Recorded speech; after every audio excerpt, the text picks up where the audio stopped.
Here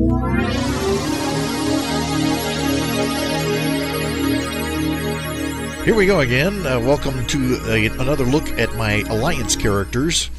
Some of you may have already seen my level 30, my Alliance characters at level 30, so now here's a look at them at level 40.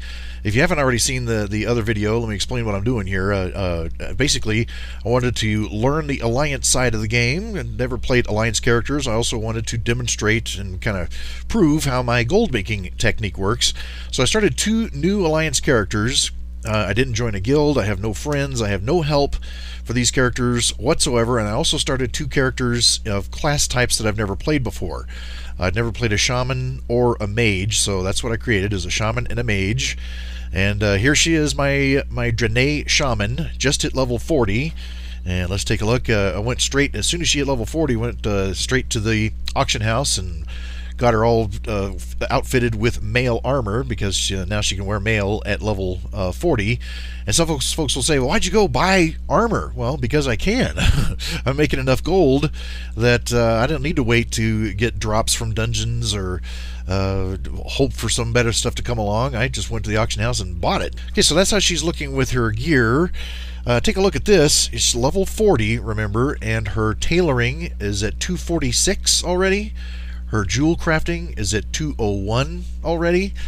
And she's sitting on, now this is after she's bought her mail armor and we've got everything enchanted. She also bought her level 40 epic mount. The epic mount used to be a big deal because you couldn't get it until level 60 and it cost 600 gold, but it's still a big deal because it was pretty pricey, you know. Nonetheless, after all that, buying the gear, getting it all enchanted, got her mount, and she's still sitting on 226 gold. Not too bad. I'm about to show you a terrific grinding spot that any player in their upper 30s, low 40s could do very well. But most of the gold I made, I just want to point out, was using my gold making technique.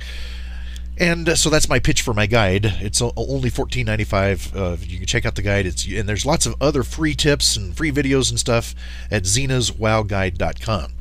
But right now we're going to switch to my other character, the mage, and let's show you a terrific grinding spot that anybody can use, and it's for all kinds of resources.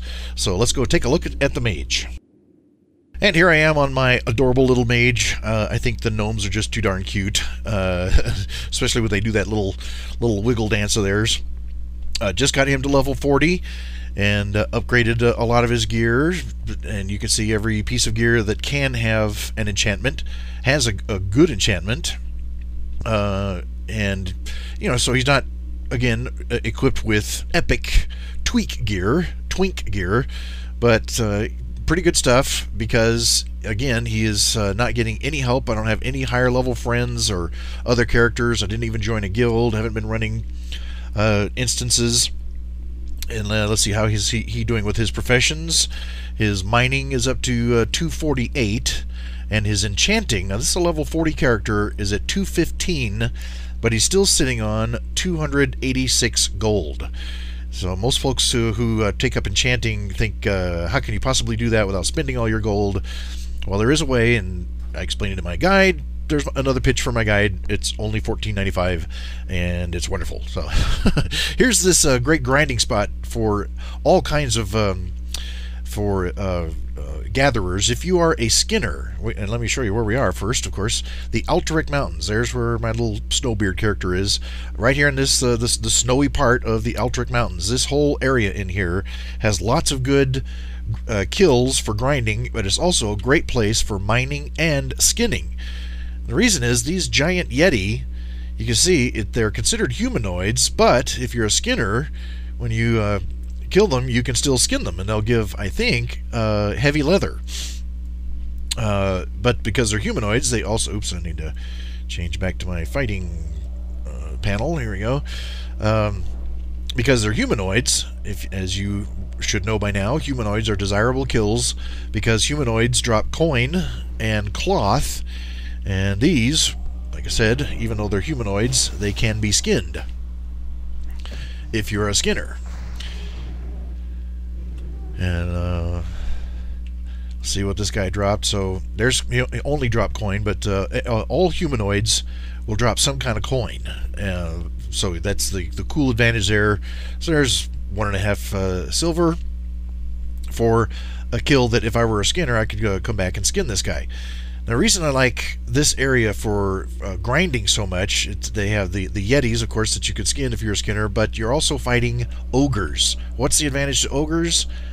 For one thing, they're fairly easy kills, especially for casters, because they have low resistances.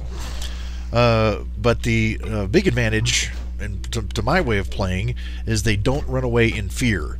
You know how irritating it can be when you're fighting a mob and he gets down to low health and he runs away in fear and comes back with 2 other mobs. Oh, I should have shown you what the loot was. I've got my interface set to auto loot, so I need to remember to hold down the shift key so that you can see what we're getting for loot here. I got some coin and cloth off that last loot. Anyway, the runaway in fear business can be a real hassle, as you know. Because for one thing, you have to, if you're a melee attacker, you have to chase them down to kill them. But for another thing, you might be low on health or low on mana or whatever, and your mob runs away in fear and comes back with 2 more mobs, and then you're in trouble.